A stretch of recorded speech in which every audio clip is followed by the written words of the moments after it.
Hola amigos de Ulibro, bienvenidos a estas entrevistas en vivo que hacemos en este cubrimiento de la Feria del Libro Ulibro 2017.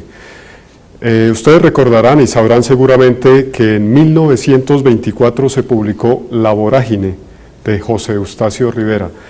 Esta novela narra las peripecias de un poeta cuyo nombre es Arturo Cova y su amante Alicia. Las acciones de esta novela transcurren en el llano y en la selva amazónica, donde estos dos amantes tienen que huir. Allí La Vorágine expone a lo largo de su trama las duras condiciones que tenía que vivir la gente de esa época durante la fiebre del caucho. Hoy está con nosotros el responsable de que 93 años después estemos recordando a este autor colombiano y a esta obra literaria. Óscar Pantoja, muy buenos días y bienvenido a Ulibro. Javier, muchas gracias, gracias por la invitación. Feliz cumpleaños a la Feria del Libro, 15 años fabulosos, que vengan otros 15 y muchos más. La feria quinceañera. Ajá. Bueno, Óscar, usted con las ilustraciones de Luis José Jiménez le da vida nuevamente a La Vorágine como novela gráfica. De toda la literatura colombiana que es tan rica, que ha sido tan rica, ¿por qué escogió precisamente la obra de José Eustacio Rivera? Yo creo que es una obra que encierra toda la condición humana en sus páginas. Es una obra universal, una obra tremendamente poderosa por la historia que cuenta, por la forma como transforma el lenguaje también desde que sale, desde que la escribe Rivera, y porque la aventura que nos propone es fabulosa. Ese viaje a la selva, ese viaje al infierno, llamémoslo en cierto sentido como si fuera el Dante, no porque la selva sea un infierno, sino porque el hombre convirtió a la selva en un infierno. Es alucinante, es un vértigo absoluto. Es eso, La Vorágine es un vértigo, entonces algo que sea construido de esa forma merece siempre estar en las bibliotecas de las casas, pero no como un libro allá que lo tengamos, el altar no, sino un libro activo, que se lea, que lo lean los jóvenes, que lo lean los adultos, lo vuelvan a leer los adultos, que los niños se preparen para verlo. Por eso nos atrevimos a hacerla en cómic, para que la interpretación no se pierde de la obra original, pero que vayan también posteriormente a la obra original y lean y disfruten esas dos versiones, tanto la nuestra que nos proponemos traer como la del maestro Rivera. Bueno, la obra de José Eustacio Rivera, la obra literaria, es un poco densa en su lectura. ¿Cómo fue el proceso de pasar de esa obra literaria a esta novela gráfica? Yo creo que escribir historias es una aventura sin conocer el camino. El arte creo que es eso, o lo que intentamos, no oye, quiero ser vanidoso hablando de arte, pero una creación, crear algo es abrirse paso e ir construyendo sobre el camino. Desde luego que hay estructuras y formas.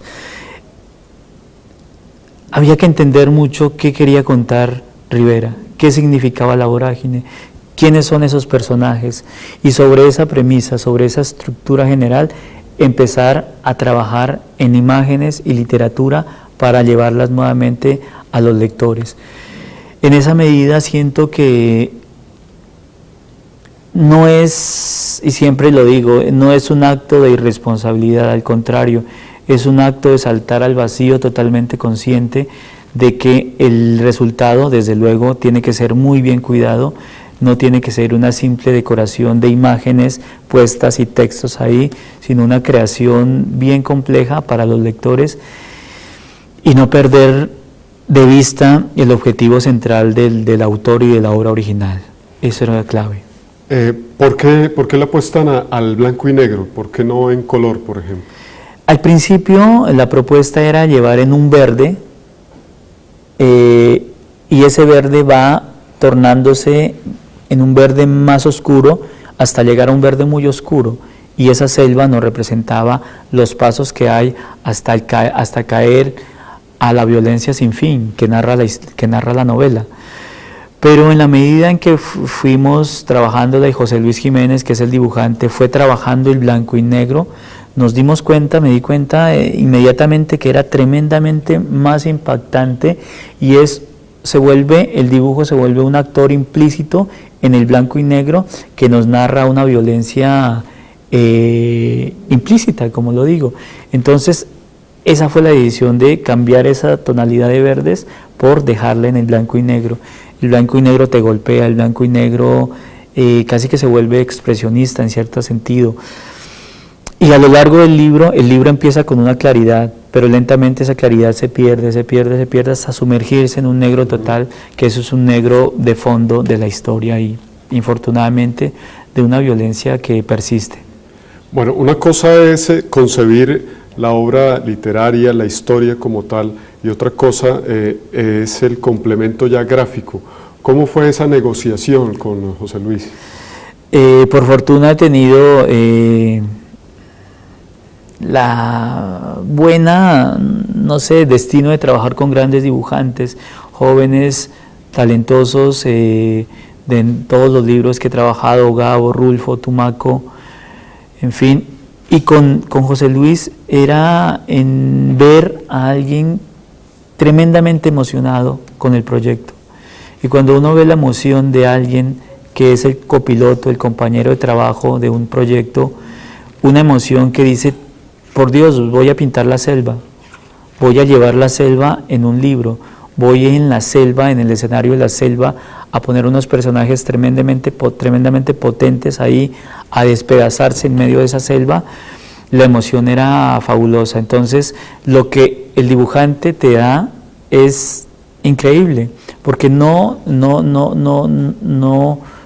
es, él va creando sobre la marcha, va creando, y lo único que uno hace es mirar el trabajo y hacer pequeños arreglos que en realidad no había, y dejar que el arte que complementa la literatura y el guión se fundan y crean la novela.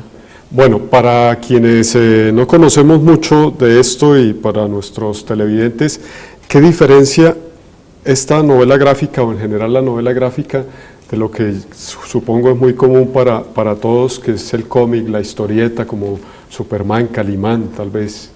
¿Cuál es como la diferencia?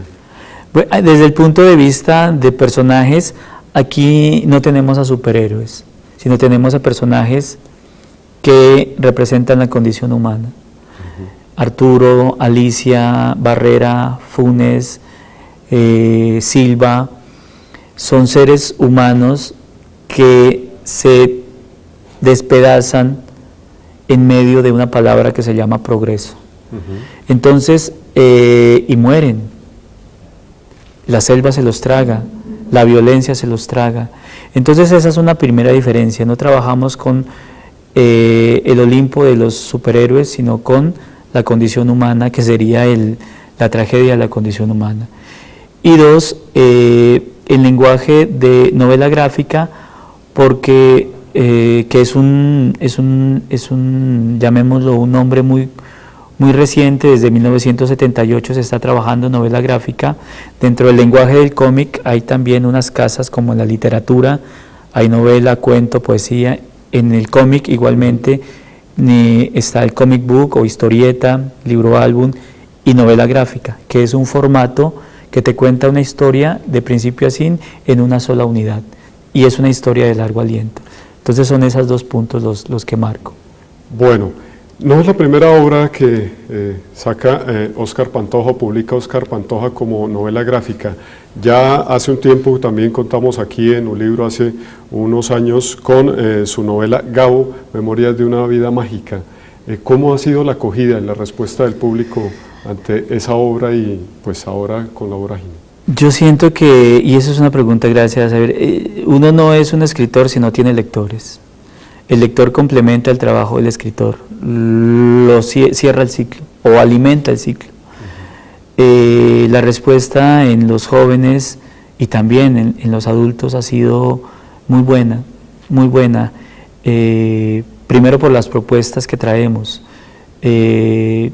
Gabo, Rulfo, historias como Tumaco son acogidas y son, sin llegar a ser en términos directos positivas, porque no me interesa eso, sino contar una vida y contar todas las vicisitudes que hay a través de esa vida para lograr algo, encuentran acogida en los lectores. Ven que hay una estructura de fondo, ven que hay una preocupación, ven que hay unos dibujantes talentosos tratando de mostrar su arte a través de la imagen. Entonces, son libros que gastamos 2 años, año y medio, son libros en los que invertimos muchísimo trabajo, muchísima pasión está desbordada ahí, mucho cuidado. Desde la editorial, desde Rey Naranjo, una preocupación tremenda por sacar los libros.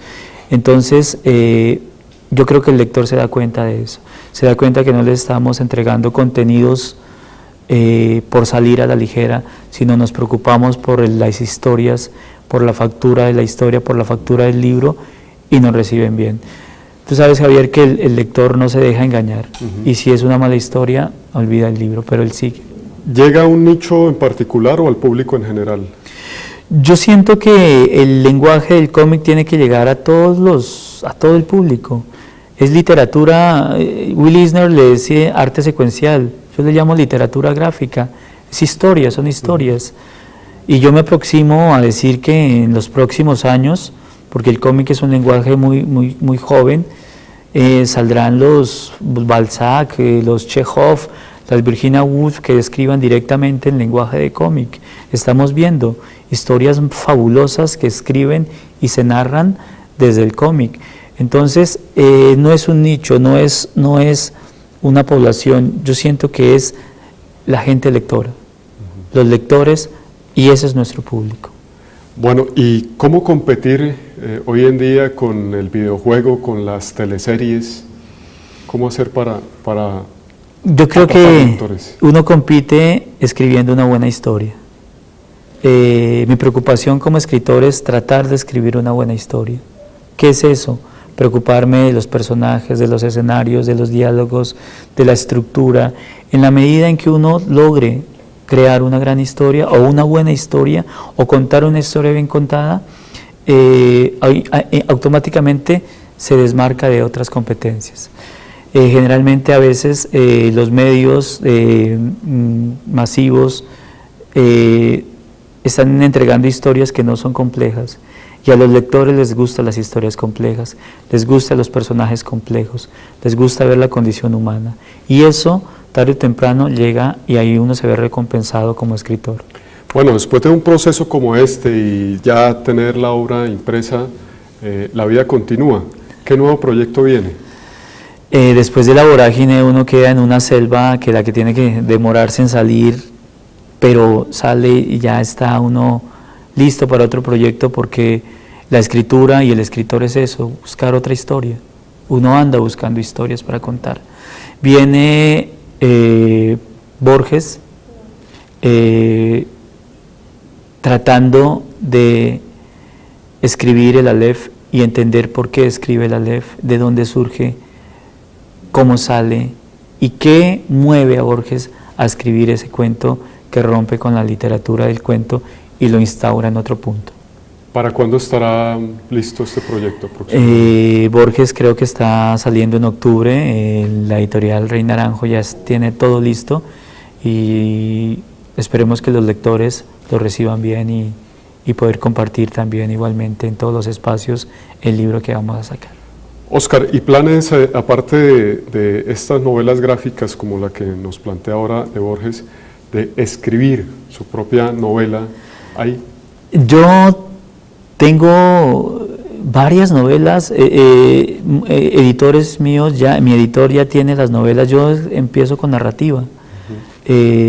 Soy novelista desde hace mucho tiempo y me crucé con el cómic y esto me encanta porque es una gran posibilidad de contar historias y llegar a los públicos, pero lentamente ya vienen las novelas que tengo guardadas, las estamos trabajando muy bien y igualmente el próximo año ya salen mis novelas para los lectores. Óscar, muchísimas gracias por acompañarnos en Un Libro 2017.